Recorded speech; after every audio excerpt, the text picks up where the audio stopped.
minsyang atau seni membaca wajah. Ya. Jadi seperti ini wajah kita dibagi, ini yang alis sampai rambut ini namanya bagian langit atau tian. Sedangkan alis sampai bibir ke atas itu adalah ren atau manusia. Sedangkan dari bibir bawah sampai dagu itu namanya bumi, earth, ibu pertiwi atau ti. Ya.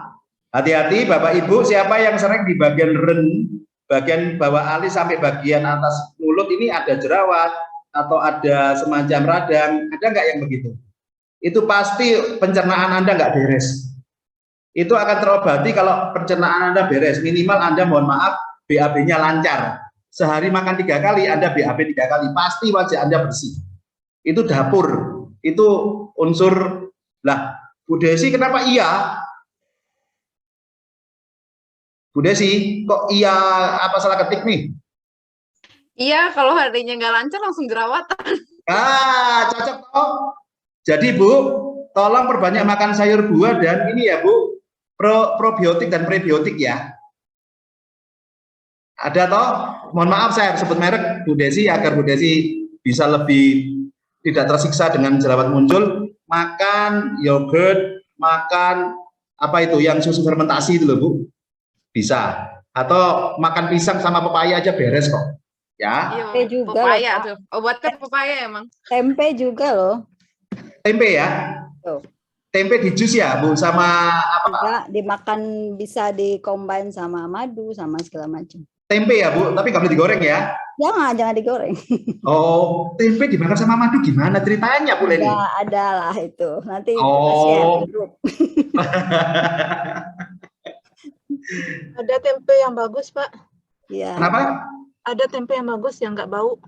Oh gitu ya? Ada. Di supermarket ya tempe ya? Oke. Saya lanjut ya, next Feb.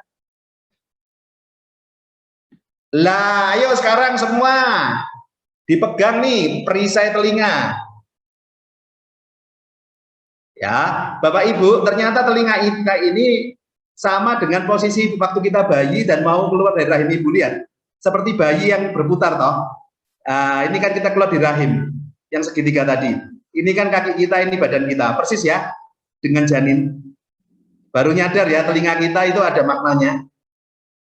Dan telinga kita ini adalah persis ukurannya dengan ginjal kita. Kalau telinga Anda besar, ginjal Anda besar. Makanya kenapa orang yang telinganya besar itu panjang umur? Karena ginjalnya besar, filternya bagus, saringannya oke. Begitu ya, tidak klenik itu. Nah, kembali perisai telinga, yuk coba yang laki atau yang bisa memegang ini perisai telinganya. Menurut Anda perisai telinga Anda tidak ada sedang atau besar? Silakan dipegang. Ini adalah semakin besar perisai telinga menunjukkan orang itu punya tanggung jawab yang besar. Jadi kalau Anda cari mantu ibu-ibu, bapak-bapak, karena Anda perempuan, Anda cari mantu laki, ada calon 3, nggak usah pusing, nggak usah disikoteskan. Lihat aja telinganya, oh ininya paling besar perisai telinganya, oh itu pasti pria bertanggung jawab.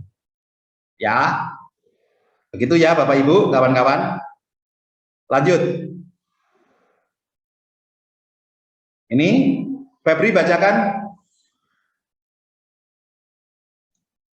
Mata yang letaknya berdekatan, toleransi rendah.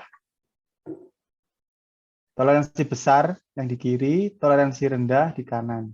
Apa maksudnya toleransi rendah dan tinggi? Febri? Toleransi itu maksudnya kepekaannya terhadap sekitar gitu, Kak. Batas memaklumi, batas mengampuni gitu loh ya. Next.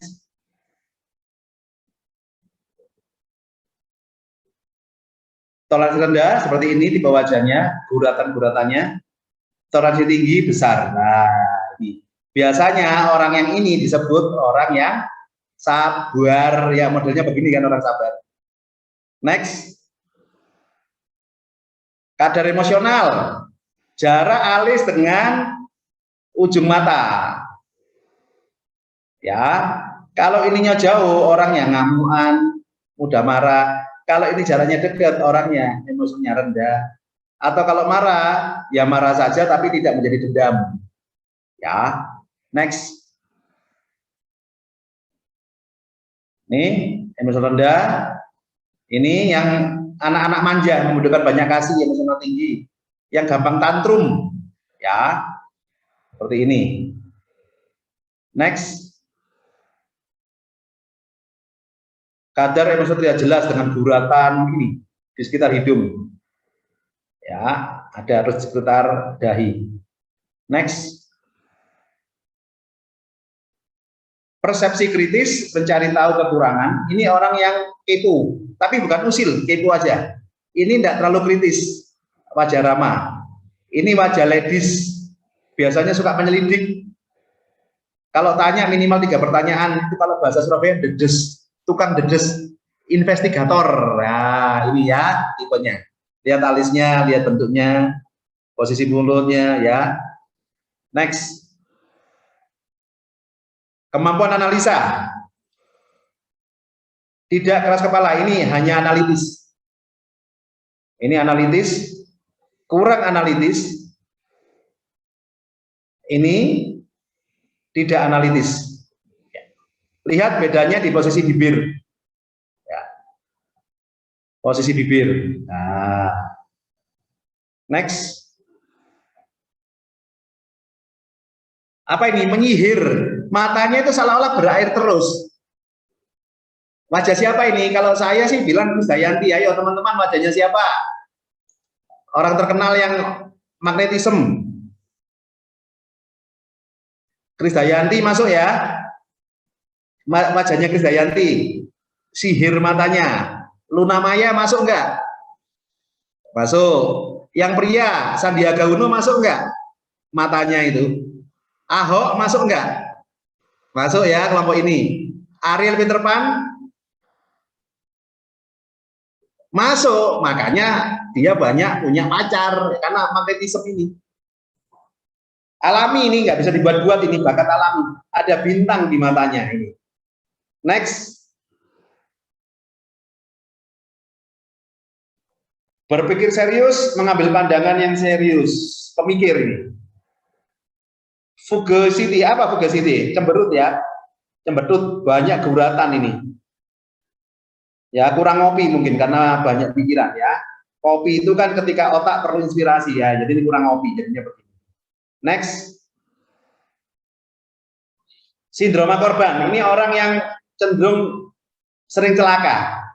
Bisa dilihat wajahnya, diingat-ingat ya. Inilah melankolis, sensitif. Ini wajahnya sangat merasakan beratnya masalah. Wajah sumpek kalau orang Surabaya bilang ya. Gitu. Wajahnya mewek itu, Pak. Ya mewek. Ya. Next.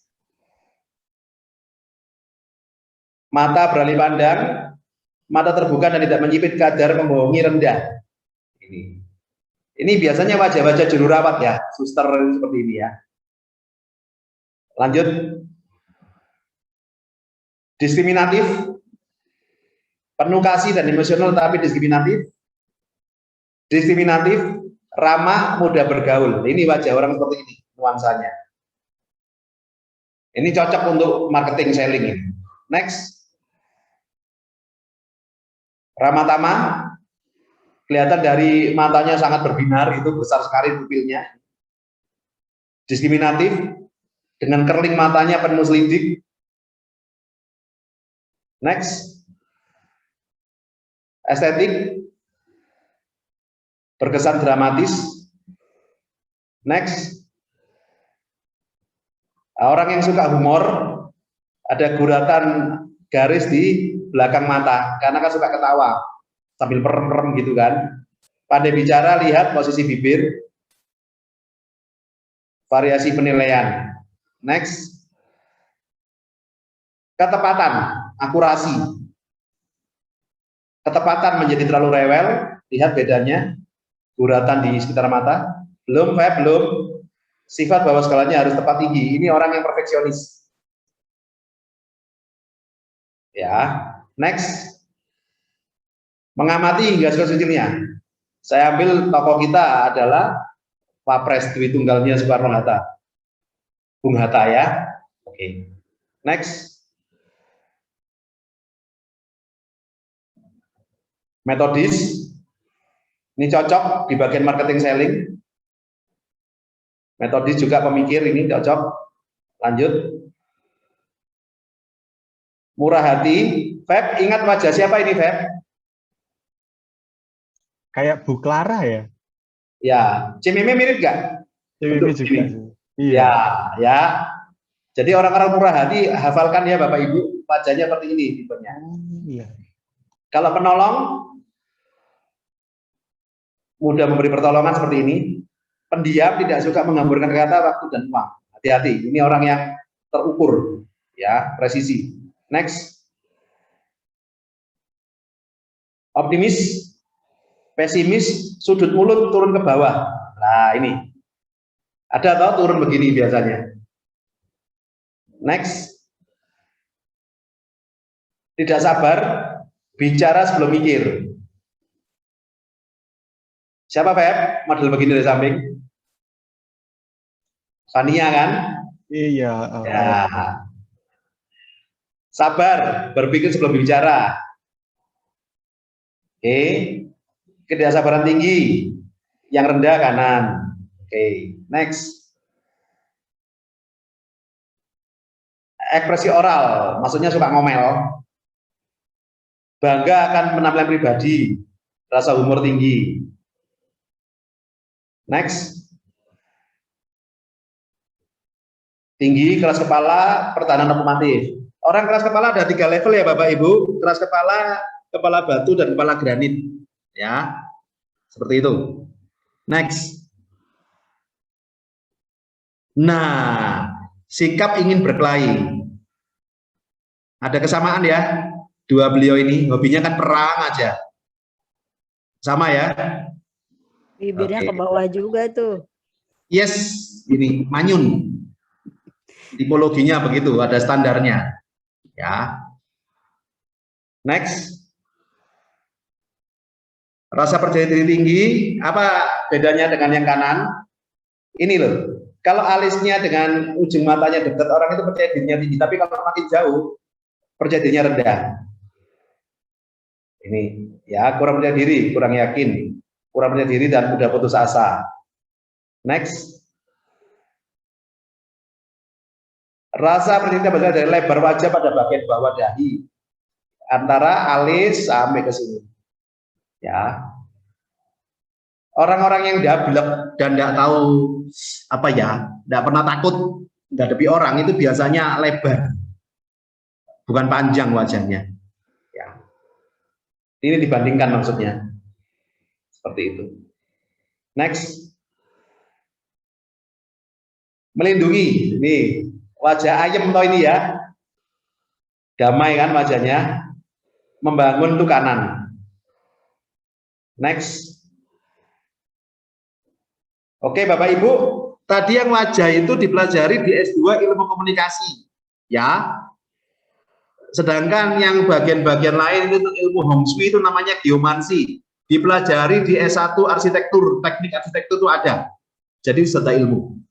Baik Bapak Ibu, 2 jam Anda telah belajar gimmick personality. Bila dirasa perlu untuk di follow up atas manfaat dapat, silakan Japri. Silakan, ada pertanyaan atau siapa yang merasa ada manfaat hari ini, silakan diketik. Ada manfaat?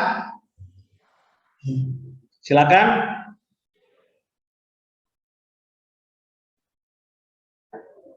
Silakan, saya mau tahu nih. Ya, banyak. Oh, Mas Tato, yang lain bermanfaat. Kurang waktunya. Oke, Pak Roseno. Oke, pastinya bermanfaat. Yang lain sangat. Oke. Mantap.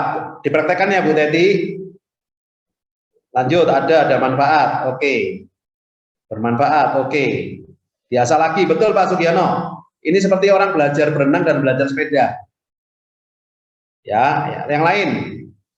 Oke. Oke, thank you Bu Dinar. Sekarang next slide. Febri, bacakan Feb. What the next? 2022 tinggal 5 bulan lagi. Apakah dalam 5 bulan ini kawan-kawan bisa mendapatkan 5 bulan hasil ataukah 5 bulan alasan? Apa ayo Bapak Ibu kawan-kawan, 5 bulan apa? Hasil, Saya Pak. milih 5 bulan hasil. Ayo diketik. Ayo. Hasil, oke, bagus. Hasil dong. Oke, good. Hasil ya. Ayo mensugesti diri sendiri. Lanjut Febri. Pelajaran di dalam perusahaan. Next. Kita semua akan melalui perubahan. Next. Ada 3 pelajaran dari perusahaan besar yang dapat membantu kita bertahan. Setelah ini Febri, setelah itu Febri menunjuk siapa menunjuk siapa. Jelas ya? Ya Pak Sugiono, Prof. Monika, thank you. Silakan Febri. Pelajaran 1. Seekor burung gagak bertengger di atas pohon, berdiam diri tanpa melakukan kegiatan apapun. Pak Tato? Enggak, selesaikan 1 slide aja. 1 slide Febri, 1 slide gini ya. Cepat. Oke. Kelinci, seekor kelinci melihat burung gagak dan bertanya, apakah saya juga boleh duduk-duduk saja seperti Anda sepanjang hari? Si gagak menjawab, tentu saja boleh. Maka si kelinci duduk di tanah di bawah si gagak dan beristirahat. Tiba-tiba muncul seekor musang, menerkam si kelinci dan memakannya. Oke Feb, tuntaskan. Moral cerita ini adalah, bila Anda ingin duduk-duduk dan tidak melakukan apa-apa, Anda harus duduk di tempat yang tinggi. Artinya harus punya kedudukan. Ya. Next, Mas Tato ya. Ya, Mas Tato. Silakan Mas Tato.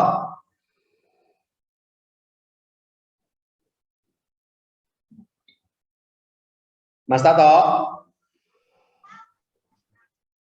Nggak ada di layarnya Oh, itu. Mas Tato kayaknya nggak ada nih. Oke.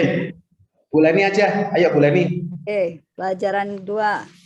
Seekor ayam sedang berbincang dengan seekor lembu. Saya ingin mencapai puncak pohon itu, tetapi saya tidak punya cukup energi, keluh si ayam. Oh, mengapa Anda tidak coba makan kotoran saya? Jawab si lembu. Kotoran saya padat dan dengan nutrisi. Si ayam makan seonggok kotoran lembu dan merasakan tambahan energi, sehingga dapat mencapai dahan pertama. Keesokannya setelah makan lagi, dia dapat mencapai dahan kedua. Akhirnya setelah 2 minggu, dengan bangga dia bertengger di puncak pohon itu. Next. Tak lama kemudian, ayam tersebut terlihat oleh Pak Tani, lalu ditembaknya ayam itu. Moral cerita ini adalah, kebohongan atau bullshit, artinya kotoran lembu, dapat membawa Anda ke posisi puncak, tetapi Anda tidak dapat bertahan di sana. Oke. Intinya harus jujur ya Pak. Iya. Jujur itu apa Bu Leni? Menurut Bu Leni jujur itu? Kalau buat saya menyampaikan apa adanya, tapi dengan cara yang benar. Oke. Saya sempurnakan ya Bu dan kawan-kawan sekalian. Jujur itu sampaikan seperlunya, simpan selebihnya. Ya. Ada strateginya. Jadi jujur itu sampaikan seperlunya, simpan selebihnya. Karena apa? Kadang-kala kejujuran itu bikin berantem, bikin pertumpahan darah. Betul ya kalau kita tidak selektif. Saya ulangi, jujur itu sampaikan seperlunya, simpan selebihnya. Oke, next siapa Bu Leni yang ditunjuk? Siapa ya? Mbak Lisa deh. Mbak Lisa ada nggak? Ya, ada Bu. Ya, silakan. Next. Seekor burung terbang ke selatan menghindari musim dingin. Demikian dinginnya sehingga si burung membeku dan terjatuh di padang yang luas. Sementara terbaring, datanglah seekor lembu dan membuang kotoran tepat di atasnya. Di bawah kotoran lembu, si burung merasakan kehangatan. Kotoran tersebut telah menyelamatkannya dari kebekuan. Dia berbaring dalam kehangatan dan mulai bernyanyi gembira. Seekor kucing yang sedang lewat mendengar nyanyiannya. Si kucing menghampiri suara tersebut dan menemukan burung di bawah kotoran lembu. Segera ia menggali dan memakan burung itu. Moral cerita ini adalah, tidak semua orang yang memberi masalah adalah musuh Anda. Tidak semua orang yang membantu Anda keluar dari masalah adalah teman. Apabila Anda dalam masalah, tutup mulut Anda, jangan banyak bicara. Oke, next. Renungan saat aku Renungan, saat aku berubah, dunia pun berubah. Terima kasih, Bu Lisa. Next. Kesimpulan. Sebelum kesimpulan, Febri, ada artikel saat aku berubah, dunia berubah ya? Ada Pak, ada. Oke, tampilkan. Oke. Silakan Febri, bacakan. Aku berubah, dunia berubah. Silakan, Febri. Oke, aku berubah, dunia berubah. Hasrat untuk berubah. Ketika aku masih muda dan bebas berkhayal, aku bermimpi ingin mengubah dunia. Seiring dengan bertambahnya usia dan kearifanku, ku dapati bahwa dunia tidak kunjung berubah. Maka cita-cita itu pun agak kupersempit. Lalu kuputuskan untuk hanya mengubah di negeriku. Namun, tampaknya hasrat itu pun tiada hasil. Ketika usiaku semakin senja, dengan semangatku yang masih tersisa, kuputuskan untuk mengubah keluargaku, orang yang paling dekat denganku. Tetapi celakanya mereka pun tidak mau diubah. Dan kini sementara aku berbaring saat ajal menjelang, tiba-tiba aku sadari, andaikan yang pertama-tama aku ubah adalah diriku sendiri. Maka dengan menjadikan diriku sebagai teladan, mungkin aku bisa mengubah keluargaku. Lalu berkat inspirasi dan dorongan mereka, bisa jadi aku pun mampu memperbaiki negeriku. Kemudian siapa tahu aku bahkan bisa mengubah dunia. A.N. Anglian Bishop 11 AD as written in Scribes of Westminster AB. 11 AD itu Anno Domini, artinya abad ke-11 Masehi. Ya, seorang apa ini? Uskup di Westminster Abbey London, ya. Ada di nisannya kata-kata ini ya. Jadi ini saya temukan, oh kenapa sih ada kata-kata itu, ternyata tertulis di atas batu nisan. Lanjut, Feb ke bawah. Friends, rubahlah kepribadian kita untuk menjadi lebih baik dan lebih baik lagi. Niscaya orang-orang yang ada di sekitar kita pun akan berubah menjadi lebih baik. Demikianlah hukum kasih bekerja. Saat kau tidak berjumpa dengan satupun orang baik, maka pertama-tama jadikanlah dirimu menjadi orang baik. Pasti tak lama kemudian engkau pasti berkumpul dengan orang-orang baik. Laksana kebun bunga mewangi yang didatangi kupu-kupu. Semoga hidup kita bisa bermanfaat dan membantu orang-orang yang membutuhkannya dalam bentuk apapun yang mau kita berikan dengan cara bagaimanapun yang mampu kita lakukan dengan tulus dan kasih. Oke. Next. Habis. Slide utama. Kesimpulan, 9 personalitas. 1, jujur dan dapat dipercaya. 2, percaya diri, komitmen. 3, inisiatif, self-starter. 4, motif berprestasi, orientasi hasil. Leadership, pemecah masalah. 6, suka tantangan, berani ambil risiko dengan perhitungan matang. Cingli, logik, nalar. Liang sing itu nurani, jadi bisa kurang lebih, tidak harus dengan logika semuanya. Dan miense, respect, ngasih muka, seperti itu. Baik Bapak Ibu, kita ada di ujung materi. Ada pertanyaan yang mau ditanyakan, silakan sebelum kita tutup dengan closing statement. Silakan. Dari Pak Roseno, ada yang mau ditanyakan? Saya cuma memberikan ini aja Pak ya. Mungkin kesimpulan ya Pak ya. Berarti sebenarnya kalau seseorang memiliki aware terhadap diri masing-masing untuk berubah itu, disitulah letak perubahan semuanya. Sebenarnya itu aja ya Pak ya. Betul Pak, betul, setuju sekali saya dengan pernyataan Anda. Yang bisa kita rubah pertama kali adalah diri kita sendiri. Begitu ya Pak Roseno. Ya, silakan yang lain. Ada? Coba slide terakhir apa, Feb? Oh, tidak ada. Kembali lagi ke slide yang tadi aja, Feb. Nah, baik, Bapak Ibu, kawan-kawan, demikian berakhir sudah acara kita 16-18 menit. Jadi sebagai closing statement saya, untuk yang gimmick personality ini kita bisa pakai secara bijaksana, tapi bukan sebagai dasar keputusan utama. Artinya apa?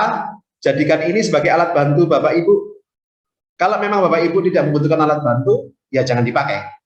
Ya, karena pengujian seleksi dan rekrutmen standar HRD itu sudah teruji dan baku. Ya, jadi gunakan tadi dengan cara bijaksana, jangan menjustifikasi, jangan menghakimi, tapi jadikan ini sebagai pembanding, penyanding, dan sebagai barometer. Oh, trennya seperti ini ya. Mirip Bapak Ibu, saudara-saudara, kawan-kawan, ada profesi yang sangat percaya pada ramalan. Profesi apakah itu? Monggo dijawab di chat sebagai penutup. Ada satu profesi yang sangat percaya pada ramalan. Silakan Pak Roseno, Bu Leni, Bu Lisa, ketik aja. Profesi apa itu? Investasi, yang lain? BMKG, oke. Oke, yang jawab 2 orang ya. Betul, Badan Klimatologi dan Geofisika ini yang menghasilkan laporan. Tapi siapakah profesi yang menggunakan laporannya BMKG? Dan dia sangat percaya, BMKG ngomong mendung, dia nggak akan berangkat, dia akan diem. Oh, ada badai, dia nurut. Ayo apa? Pilot, thank you Bu Desi. Pilot bekerja sangat percaya pada ramalan. Namanya prakiraan cuaca. Betul ya Bapak Ibu? Di manajemen perusahaan, bukankah kita juga memegang ramalan yang namanya proyeksi? Betul ya? Proyeksi. Lalu juga ada namanya forecasting. Ada namanya budgeting. Artinya ramalan mau tidak mau, suka tidak suka, mewarnai hidup kita. Ya. Jadi ini gunakan dengan bijak Bapak Ibu. The power of number, metode Kelasi, lalu yang metode Pythagoras, itu seperti BMKG dengan gada-gadanya. Ya, persis dengan test pack bersama dokter kandungannya. Persis seorang driver dengan speedometernya. Ya. Demikian Bapak Ibu yang saya sampaikan sebagai penutup. Akhir kata, mohon maaf bila ada sesuatu yang tidak pas atau tidak berkenan di hati Bapak Ibu. Semata-mata bukan masalah kesengajaan. Akhir kata, semoga kita semua bisa mempraktekkan apa yang kita pelajari dan membawa kemajuan, membawa hasil. Terima kasih. Selamat sore. Assalamualaikum warahmatullahi wabarakatuh. Om Santi Santi Om. Terima kasih. Selamat sore. Silakan Febri dilanjutkan. Ya, Waalaikumsalam. Warahmatullahi Terima kasih Pak Suryo. Ya, sebelum kita selesaikan acara, ini nanti kita foto dulu ya teman-teman. Oke, setuju ya teman-teman ya? Kita foto dulu ya untuk kenang-kenangan ya. Yo. Saya minta dong ini apa namanya videonya dinyalakan semua teman-teman biar kelihatan nih mukanya nih. Oke.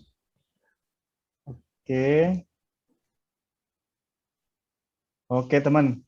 Oke, teman-teman, akan saya hitung 1 sampai 3 ya. Oke, 1 2 3. Oke. Sip. Cuma 1 ya ini ya. Oke.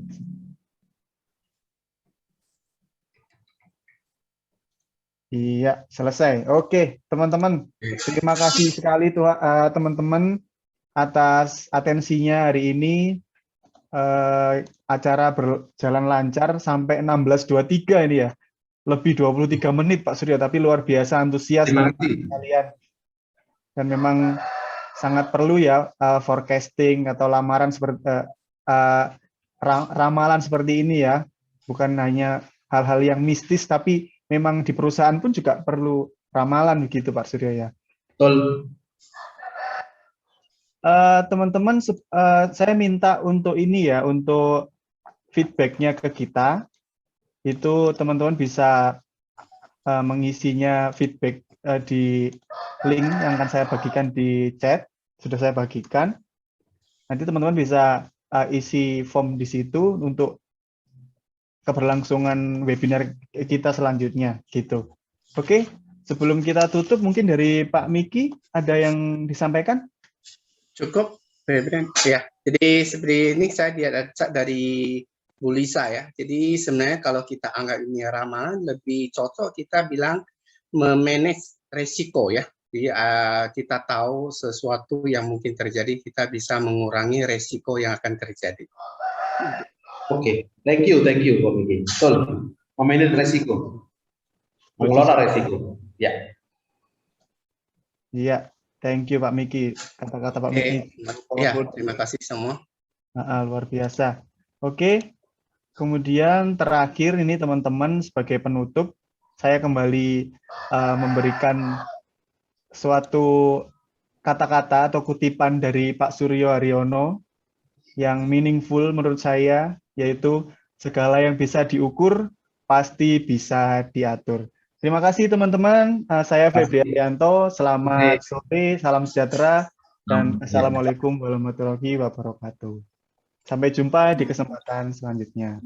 Bye teman-teman. Bye. Terima kasih semua. Terima kasih, Pak. Mas Suryo, Mas Febri, Mas Terima kasih, sama-sama. Terima kasih. Terima kasih.